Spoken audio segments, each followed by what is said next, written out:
Welcome back everyone to another Company Fears 2 replay cast, and this time it is going to be a 1v1 sent in by Bill Joey. Thanks for sending in the replay. And he's going to be playing as the Soviets on the western spawn of the map. His opponent is going to be Leluc, playing as the OKW on the right side of the map. Already getting out of Kubowagen, so this is Colonia Ferma Winter. In case you don't know the map, let me just take a gander at it. There's, of course, the two lovely field points over here. And, of course, two munitions points pretty much out in the open in the center. One of them on a road, the other one pretty much in the middle of no cover, with the exception, of course, of the house. Two field points, of course, are in no cover as well. So this is a map where there was a lot of there's a lot of banter going on. Nice. This is pretty much a map where a lot of the points aren't that easy to hold. Depends on how aggressive you are. Now, Folks Engineers are already going up to the church in the center, trying to get some shots on the combat engineers before they get into cover. But they get into cover, they capture the VP, and they might also manage to at least hold up these Folks Engineers for a while. I myself would have gone and retreated the engineers just to prevent some damage. Looks like Bill is waiting for his Maxim machine gun, which he already purchased out of his lovely support weapons company, to come up to defend the VP quite easily. Now, he's going to use his conscripts to capture some of the points in the north and pretty much leave the south to the Germans. I think this is kind of a mistake. He could be using the combat engineers right now to also capture some of these points right here. He's planting now some barbed wire on the front of that truck to prevent the Germans, of course, from using that as cover. Pretty good idea. And here comes the Kubowagen attempting to flank the conscripts, but the conscripts have a bit of support in the form of both the Maxim and the combat engineers, so they might be able to survive. The Maxim is going to be having to take the long way around because it obviously cannot vault over the walls. I believe he wants to put it up in this building so they can defend the munitions, because it seems like the munitions is the focal point on which the Germans are kind of focusing themselves, with a lot of Volkspioneers and also the Kubowagen. Let's see, also a Sturmpioneer trying to flank. Maybe he's going to be able to get into the house, but not really be able to do much from there, I would think, because the Sturmpioneers really need to get close in order to do all that much damage. And here comes the Kubowagen. It's going to be taking damage from both the conscripts and the Maxim, so has to retreat, taking a few pot shots in the face pretty much. And right now the Maxim is going to be able to get into the building, and the conscripts should hopefully be, to do escape, and they might get behind these trees to get some light cover. Of course, the two Volkspioneers over here are taking a lot of suppression from the Maxim, and they're going to be forced to retreat soon, I'm guessing. There's a lot of conscripts in the meantime being produced by Bill Joey, and that's, of course, going to help against the Sturmpioneers. But the problem is they're going in way too close, and so they're going to be taking huge amounts of fire from those STG-44s. Excellent at close range. Don't want to be getting right up to them in their faces. Maybe should have stayed behind the wreckage of the Stug to get some fire down on the Sturmpiles from a bit of a longer range. We're going to go down on these conscripts, trying to get into the building before the Sturmpioneers could, but the Sturmpioneers get back into it and manage to force some damage upon the conscripts. In the meantime, the Maxim has reached veterancy level 1 and is plowing down all of these Volkspioneers mercilessly. The Volkspioneers really need to retreat and start going around. All of this area in the north is pretty much open to the Germans. The Maxim can only really shoot what it can see, and right now it can't really see very far. If these units were to come around, they'd be able to do a lot of damage and capture a lot of points. And there goes a conscript squad. That's very sad for Bill Joey. That's a lot of veterancy that will be going down the drain. He didn't have any veterancy yet, but soon enough he was going to start getting some of it, and that would have been very nice. Sturmpiles, as you can see, up to 17 kills. That is mostly because Leluc has been kind of Lelucky, haha, so funny. I guess I should get a comedy award, because he had a Sturmpiles in the building, and I think that Bill Joey made a big mistake in always trying to get into the building, or trying to get close to the Sturmpiles, because that allowed the Sturmpiles to get into close range without really having to move from their heavy cover in the building. In fact, without really having to do anything at all. So that allowed them to use their maximum damage while also keeping their maximum protection. So that pretty much meant a lot of kills. Right now, being upgraded with the support package, problem is he's staying in the fight a little bit too long with a very damaged squad. He's lucky that the Maxim has to fire on these Storm Pioneers so that they don't get too close, because if the Maxim had been able to fire on that Storm Pioneer, he may have actually been wiped out because he was very, very close to death. In the meantime, we have two conscripts trying to push through the smoke and the fire of the incendiary grenade from the Volksgrenadiers. Not really succeeding, and gonna have to retreat as soon as possible, pretty much. Bit of unit preservation losses from Belljoy. He's gonna go for a second, well, actually a fourth conscript. Fourth conscript, pretty decent right now because he's kind of lacking in capping power. He needs more infantry units to run around the map and get points for himself.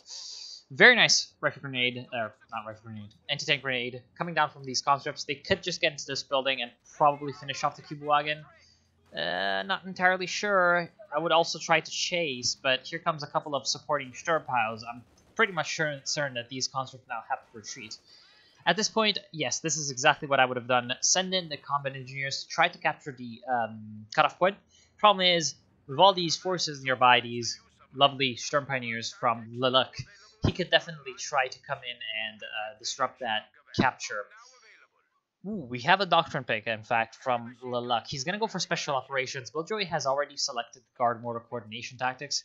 Guard Mortar Coordination Tactics is an okay choice on a map like this. The T-3485s are indeed very good on an open space, such as Холодная Ферма Winter does tend to provide. So I like that he went for that Doctrine pick. Let's see if he can use that well. So far, he hasn't expended any of his fuel, so I would definitely like to see out of him a tier 3. And then think about his options, because he could go for a T-70, or he could go straight for the tier 4 to get maybe a Katyusha to deal with all of the lovely Volksgrenadiers that are running about the map, and even with the Storm Pioneers, of course. Or he could decide to go straight for a T-3476 or a T-3485. Of course, the Doctrine provides him the option of the extra AT with the T-3485, as opposed to the extra anti-infantry of the T-3476. Let's see. In the meantime, the pick on the German side, the Special Operations, is kind of an interesting choice. The infiltration grenades are very useful against buildings, and in general, the STG-44s, once you get those over land on the field, can be very devastating. And also the flares, depending on your supply of munitions, of course, can be very, very useful in, of course, gathering intel on the enemy. Here comes a ton of infiltration grenades. In fact, he's going to run straight into his own infiltration grenades with that Volksgrenadier. Bit of a problem. Second Maxim from Belljoy is probably a decent decision, considering what kind of map we're playing on, but he's going to get absolutely cooked. Oh no, wait, not cooked. This squad actually still has his infiltration grenades. Might have gotten collapsed by the infiltration grenades, but very, very quickly manages to reposition. Definitely dances out of that grenade barrage, and he's going to be able to basically gun down at no range at all the closing infantry, but the infantry manages to get a bit of a revenge spree with a grenade right in the face. So lots of munitions being used by Leluc, but luckily for him, I swear I'm going to stop, he has the control of one of the munitions points, and he has quite a lot of strategic points under his belt, so that pretty much amounts to 37 munitions income, just like his opponent. In fact, the incomes are split pretty much evenly, because both sides are kind of evenly split in the center. The difference is the fact that the Germans have a bit of an advantage in VPs, and they're now regaining their second VP as we speak with these Volksgrenadiers. Could have been worse for Leluc, and he's going to have some troubles in holding on to his gains, though, because he really lacks in support weapons. He has one MG that he has positioned in the center, but compared to the two Maxims and the now purchased mortar, the 120mm from Belljoy, he's definitely lacking in that support weapon department. So he's going to not only be less able to do something like this, which is dislodge enemy weapons and enemy infantry squads from good defensive positions, he's also going to have more trouble holding on to points. Combat Engineer is going to get suppressed and pinned by that MG34, but the MG34 could be under fire of the 120mm. So 120mm was actually repositioning very luckily for it. There goes the Kübelwagen, so the advantage in capping power that the Germans had before this is now going up in smoke. And flames, not exactly the best thing ever. Here comes some more mortar rounds. I would definitely move the heavy machine gun away from the mine if I was Leluc. Very good placement of the mine, but as you can see, the mortar firing on the machine gun could have randomly hit the mine and exploded it, thus kind of wasting all of the munitions investment and correct placement that Leluk went for, which is well, something that you want to avoid. It would be kind of sad if that happened. And right now, it looks like this MG44 will be going down from the fire of the Maxim. There we go, with the support of the 120mm mortar and the conscripts taking the brunt of the damage. Here comes an infiltration assault on the house. Again, very deftly removes the Maxim from the building just before the explosions. This time, it would have actually survived because the building didn't collapse, but the vet-free Maxim is safe once more. And in fact, he's going to be able to steal that MG44. Very nice. Billjoy absolutely making use of the support weapons as well as he could be right now, because he really needs the extra sort of defensiveness against some of these German units that by themselves would be able to deal with the conscripts. For example, these Sturmpioneers at close range and plus the Obersoldaten at long range would definitely be very, very dangerous for a conscript-only force. But with the support of Maxims and, of course, now the stolen MG44, the Soviet player is going to have a bit of an easier time taking and holding some points. Speaking of taking and holding some points, he's also doing that. Finally, I think that he was definitely a bit of... He was definitely a little bit too defensive earlier, and he let his opponent have a bit too big of a share of the pie, a bit too big of a piece than what he necessarily was deserving. In that Leluk was losing a lot of engagements and yet had the control of basically half of the map. So Billjoy finally rectifying that discrepancy and getting up some map control. Of course, answered in kind by Leluk. He's going to be bringing in his elite infantry, and probably that's going to be able to at least stymie the flow of Soviet control over the center. But there's just way too many support weapons. It doesn't really matter how many good infantry units you have around if they're getting completely suppressed by Maxims and stuff. So, yep, there they go. The upgraded Obersoldaten, despite the fact that they're very, very dangerous, have to retreat because they're getting suppressed. In the meantime, in the south, a conscript squad is actually capturing the southern VP. Very good move. I would then move on to the fuel point if I was Billjoy. A little bit of aggressive capping would be going a long way for him right now. Also, the fact that he is... he's going for a tier 4. So the fact that he has invested so much into support weapons and a tier 4 has its disadvantages in that he does not have a guards rifle squad. Of course, guards riflemen can be very, very useful. Despite their nerfs in the last patch, they are still pretty much a force to be reckoned with if you're using them correctly, if you're not using them as conscripts, if you're using them as elite infantry / just fire support units, they can be still very useful. Of course, with a bit of reservation, they're not going to be Obersoldaten, but they're still going to be not too bad. Of course, Billjoy doesn't really have to worry about that because he's going for the tier 4. He has 75 fuel under his belt, so he could be going for a T-34-76 and about 5 fuel. That, I think, would be the best choice for him considering what he knows. Now, what he knows isn't everything. There is a Schwerpanzer quarters. He should know that it exists from the Obersoldaten that he saw earlier. So he might be a little bit worried about that and might be going for a T-34-85. Which wouldn't be too bad of a choice either. I mean, T-34-85 is going to secure his later game a little bit more than T-34-76 would. But the T-34-76 would provide extra support against the Obersoldaten, and especially, well, the Obersoldaten and the Sturmpioneers would both suffer very heavily because these two units don't have any defenses against enemy vehicles. Only 2 units on the German side have vehicle snares, so these 2 Volksrangers with the Panzerfausts. They can slow down enemy vehicles with that Panzerfaust, aka a vehicle snare. And the Raketenwerfer, of course, is a pretty good AT unit, but it's pretty easy to flank. Its arc of fire is subpar, and in general, AT guns aren't really that hard to flank, especially when it's only one AT gun against one tank, or against multiple tanks. Of course, Leluk could be going for a tank of his own. He has the special operations, so he has access to the Command Panther. The Command Panther is very, very dangerous, especially with enemy armor. So that's something that Billjoy may know is coming, because he has seen all of the infiltration grenades. Of course, Scavenge Doctrine is also a possibility for the infiltration grenades, but most likely a special operations is going to be causing those grenades to come falling down from the sky. And, well, there is a Guards Rifleman squad right now on the field for Belljoy, and that's going to mean a delayed vehicle. Whatever vehicle he was going for, it's going to take a bit of a while. Right now, he has enough fuel for basically every vehicle he wants, but he doesn't have enough manpower. I think he's going for a T-34-85. Going for an Su-85 right now would be a little bit redundant. There would be really no need for an Su-85. There are no enemy infantry units around. There is a decent... Well, actually, no. There isn't a lot of anti-tank on the field for Belljoy. I would consider also a Ziskan soon enough. Once his vehicle is produced, a Ziskan, I think, would be the best course of action, regardless of what vehicle he goes for. Because the T-34-76 is not going to be enough to counter later game German armor. Even the T-34-85 would kind of like, which is what he's going for, would kind of like some support.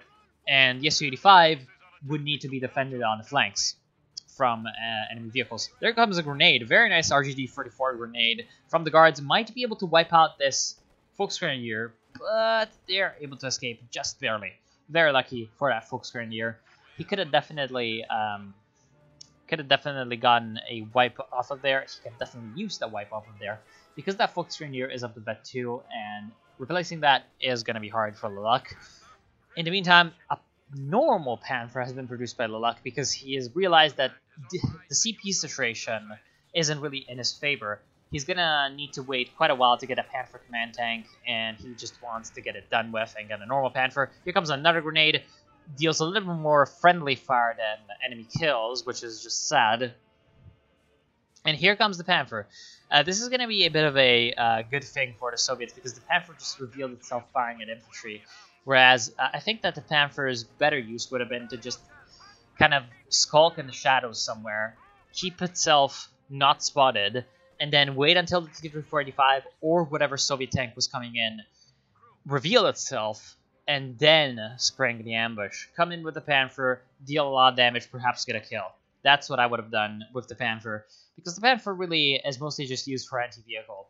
So the anti-vehicle component isn't really going to be used if the Panther shows itself firing at infantry, because that's going to allow the T-34-85 to just go where the Panther isn't. As we can see, using the trees over here as cover. Also, getting some marked target on the Panther, most likely that's just gonna scare the Panther off. Also trying to use an anti-tank grenade on that Panther, but the Panther doesn't really care. It's the first anti-tank grenade, so it doesn't really do a lot of damage. In the meantime, finally, a construct from Belljoy is gonna be able to capture the northern fuel point. Hopefully the northern VP as well, although there is a MG34 newly produced, just straight off the oven, managing to secure that location for the Germans. Might not be the best thing ever for our Soviet player Belljoy, but of course, having a T-34-85, a fairly mobile medium tank, he can use the medium tank to clear that out quite well. He can also use the 120mm mortar, which so far hasn't gotten that many kills. But now he has spotted, it would seem, the Schwerer Panzer headquarters. So he's not going to be trying to fire on that. Yes, he knows that the Schwerer Panzer headquarters is there. Most likely just from an infantry unit trying to go in and capture this point. Maybe something else. Maybe no flares. Still doesn't have vet 1 on that mortar, so no flare. But yes, a fairly decent thing to know. It is a good thing to know where the enemy HQs are, so that you can then put pressure on them in any kind of way that you can. T-34-85 definitely doing a mistake. Definitely committing a bit of a mistake, because he wants to utilize the marked target, but he's only using one T-34-85 with that, also using one construct squad, not going to be able to stun up or snare the vehicle in any kind of way, and the one T-34-85 is going to definitely lose the duel to the Panther despite the marked vehicle, which does, of course, increase the damage, doubles the damage that the vehicle receives from any source that the allies are throwing at it. But that's not really enough when most of the shots aren't hitting or aren't penetrating. Remember, the T-34-85, even though it has a better penetration than the T-34-76, still doesn't really have good accuracy. There we go. Look at that damage from the grenade. Rear armor hit plus the marked vehicle equals lots of damage, even from something like an anti-tank grenade. So that's what could have happened if the infantry had gone in first, and then the T-34-85 springing in from some unexpected direction, for example from the south, would have come in to hit the exposed rear armor of the Panther when it wasn't expecting it. That's the problem of the Panther exposing itself to the infantry, and also the problem of exposing the T-34-85 a little bit too early. In the meantime, it looks like this squad is going to go down, but the grenade misses because of the retreat coming in from those Volksgrenadiers. Volksgrenadiers managing to escape. Right now, there are 2 Obersoldaten on the field for Leluk, and so that's going to be a very, very good bulwark in terms of anti-infantry for Leluk. He's going to have a fairly safe way to remove enemy infantry from the map. The problem is, he needs to not run into these very heavily bedded machine guns that the Soviets have managed to build up and train.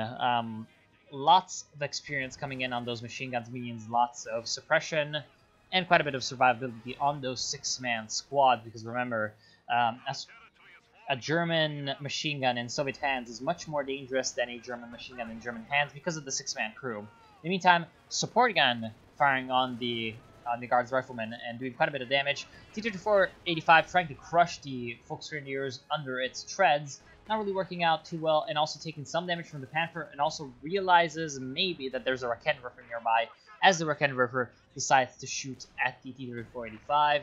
Not the most effective engagement coming out of that vehicle. He's going to have to retreat and get himself repaired. Luckily, Beljoy has it covered and has 2 combat engineers at his disposal. 2 combat engineers is absolutely something that I like to see, especially 1v1s from Soviet players. Soviet players don't really have, unless they have, of course, the vehicle crew repair training, they don't really have, or a repair station, of course, another way to repair their vehicle other than good old-fashioned coming in with some pretty low repair rate unit like combat engineers or sometimes conscripts, and just repairing it the old-fashioned way. They don't have the automatrons from the... Oh, right. This guy hasn't built it. They don't have the automatrons from the mechanized regiment headquarters from the Germans. They don't have the automatrons from the British HQ, even though nobody really uses that. And there's a lot of things they don't have. And, well, there's a lot of things that they could potentially have, but in an old-fashioned...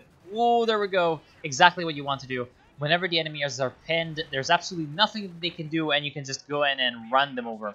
That's exactly what that T-34-85s want to do, and there goes both of those Volksgrenadier squads. Those are the only 2 squads, or were the only 2 squads on the German side that could use Panzerfaust against T-34-85s.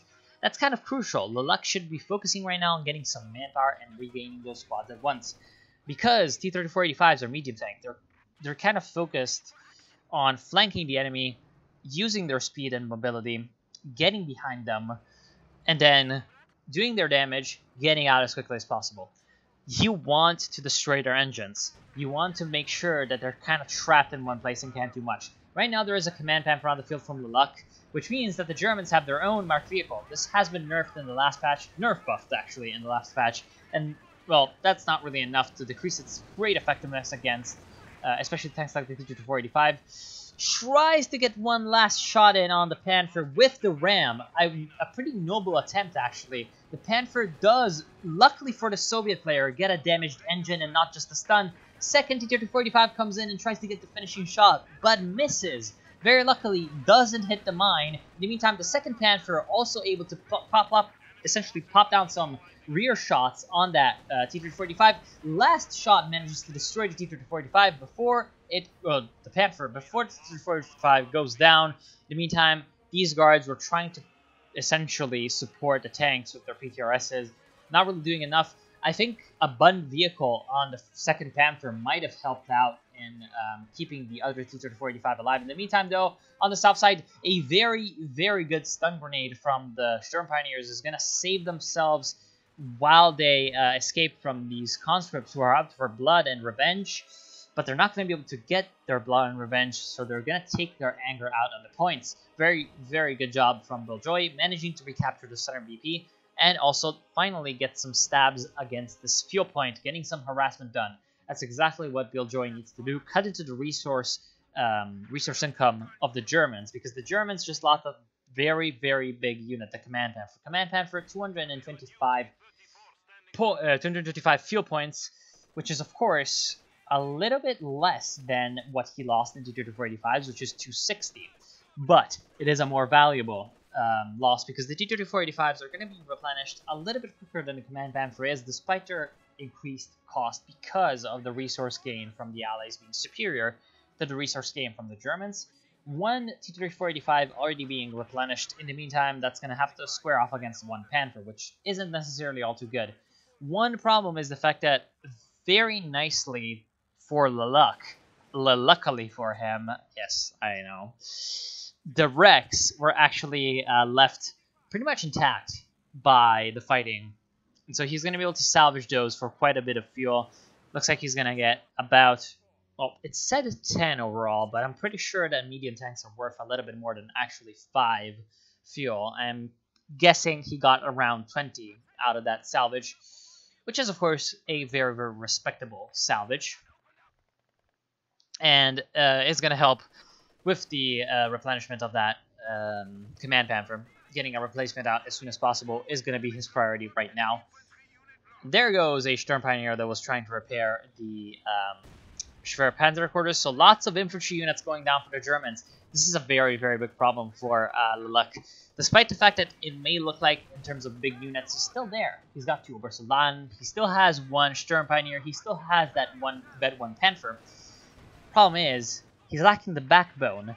He's like a bit of a glass cannon.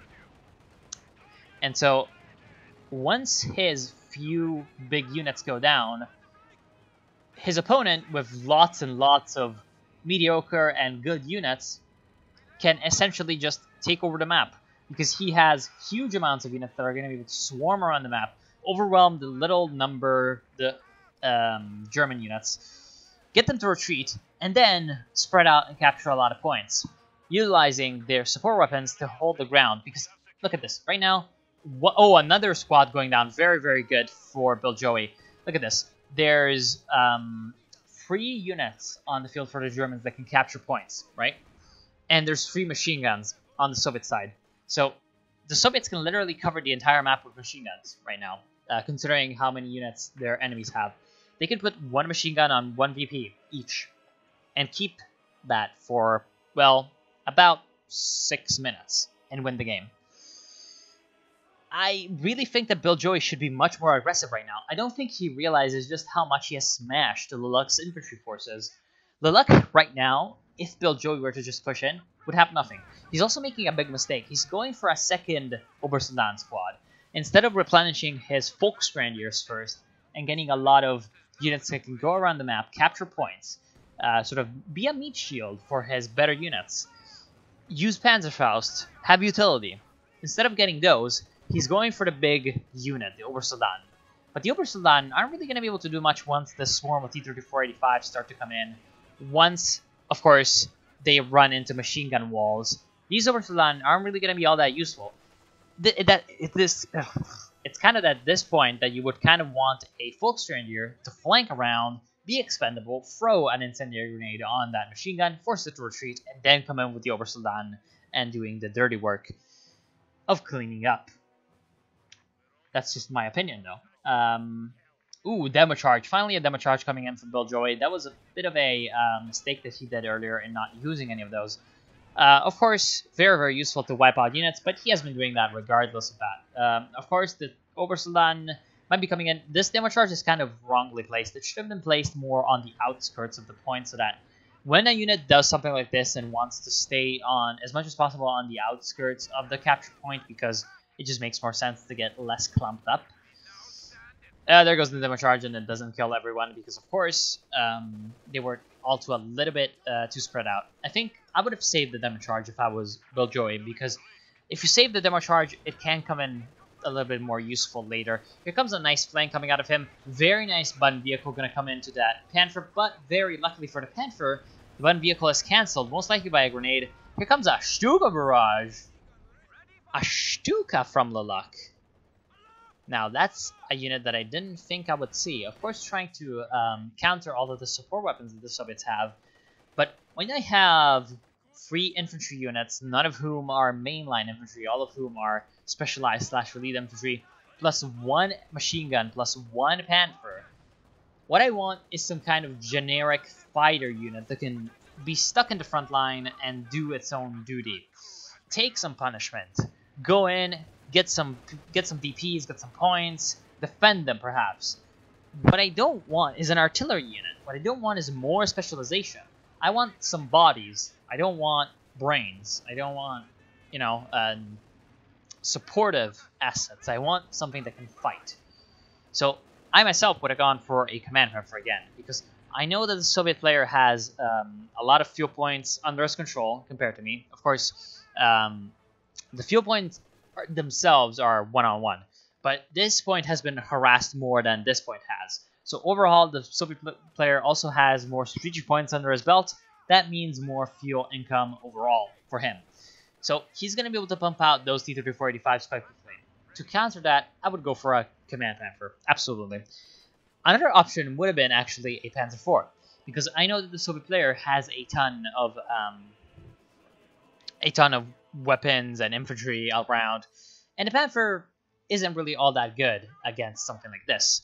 So if I was thinking about, well, how best can I inflict casualties on the Soviet infantry, I wouldn't think a Stuka at this point. I would think a Panzer IV or even a King Tiger, actually, because the Stuka, think about it, the Stuka was 100 fuel plus the 40 from the Mechanized Regiment headquarters. I think it ends up averaging out to about 40 because he had to spend 15 on that truck. Plus, I'm not sure if it's 25 or 35, but still, it's around the region of 40-50 fuel for the truck. And so what that means is 150 about fuel. Right now, he could have... Well, actually, he still needed to build that for the King Tiger. So he would have 220 fuel. That would mean 5 minutes, and he had a King Tiger. Now, in the meantime, how would he use that time? Again, I would get Volksgrenadiers, and I would support them with, this is a good move, Raketenwerfers. Because Volksgrenadiers plus a couple of MGs supported by Raketenwerfers is pretty much way more than enough to hold against even a late-game Soviet player who's not going for a lot of Katyushi. Because if there were Katyushas on the field, then that would be a different story. It's enough to hold 1 VP. And there's no way that the Soviet player can win quickly enough if the Germans are able to hold 1 VP, kind of conserve their forces, build up their infantry and support weapons for a later game King Tiger, stalling essentially. Because there's a Panther on the field, there isn't really much that the Soviet vehicles can do in terms of chasing down enemy infantry while that Panther exists. While there's still mines about the map, unfortunately not many mines have been placed since then by Leluc, even though Leluc has had a lot of munitions under his control. This is probably because of the fact that he has been using his Sturm Pioneers as essentially mainline infantry, which is exactly one of the reasons why I would have gone for an extra bit of Volksgrenadier action. In the meantime, looks like the Panther is going to get jumped on by the T-34-85s. T-34-85s, interesting, without using the marked vehicle, managing to do a lot of damage on that Panther, but the Panther manages to escape. The second T-34-85 dies to the Schwer Panzer quarters, and the first Panther, well, the only Panther, is going to live. Wow, very lucky that the Panther lived. The main mistake, I think, in that fight was a bit of a tactical one, a bit of a micro mistake from Bill Joy. If the T-34-85 here had been continuing to chase the Panther just like his comrade down here, he would have gotten on the other side of this wreckage of this house. So he would have gone outside of the line of sight of the Schwer Panzer quarters. That might have allowed them to get 1 or 2 more shots in before it died, which would have meant probably the Panther going down. Also, the 2 T-34-85s were most likely going to go down to that Jagdpanzer, because the Jagdpanzer was built by Leluc. I see what he's kind of going for. He's trying to stall, essentially. He's thinking, well, I'm going to get a Jagdpanzer, a defensive vehicle. I'm going to continue to harass with my elite infantry, cause some damage, maybe get some points under my control. Every once in a while, get some VPs and prevent the triple cap from happening. And then come in with the Panther and the Jagdpanzer, hold those points, maybe bring up an MG, which, by the way, he should have absolutely recaptured up here. Wait, what? Did it get captured by the Soviets or did it get destroyed? I'm guessing it got destroyed. Yeah, I don't see it anywhere, which is kind of a shame because he needed that energy. Essentially just wait for that and try to hold for something later, because that's the problem. He's just used basically everything to hold, and he has really no, I guess, prospects for the future. He has no plan, I'm thinking. He's just kind of reacting to what the Soviet player is going for. The Soviet player definitely has a plan, and he's sticking through with it. He wants to get a lot of T-34-85s and use those to at least damage the German vehicles enough so that they're not a big concern, while his machine guns essentially do all the work in keeping control of the map for him against the Germans. And the conscripts go in and capture points. The main problem is the fact that he's definitely being a little bit too defensive with his infantry, or perhaps sending them in the wrong places. He's kind of blocking them toward the main fight. That's not something that he should be doing. In this kind of a build, the infantry really should be going around in the areas where the support weapons aren't, in the flanks, capturing points, essentially just being a nuisance, forcing German units to pull out and go in and having to deal with the constant attacks on the flanks, constant capturing the points, whereas the machine guns keep and hold the VPs. If that had been going on a little bit more, I think there would have been a little bit more of a triple cap going for the Soviets. In the meantime, that's just kind of giving the Stuka a little bit more time to work its own plan, which is to essentially bleed the Soviet support weapons to death. Not easy. Not an easy task at all, because, again, the support weapons can always be remanned, and, well, the Stuka is always on cooldown, so that's not exactly the best thing ever for it. In the meantime, the Germans are enjoying a bit of a momentary advantage in that they have a Panther, they have a Jagdpanzer, whereas the Soviets only really have a T-34-85.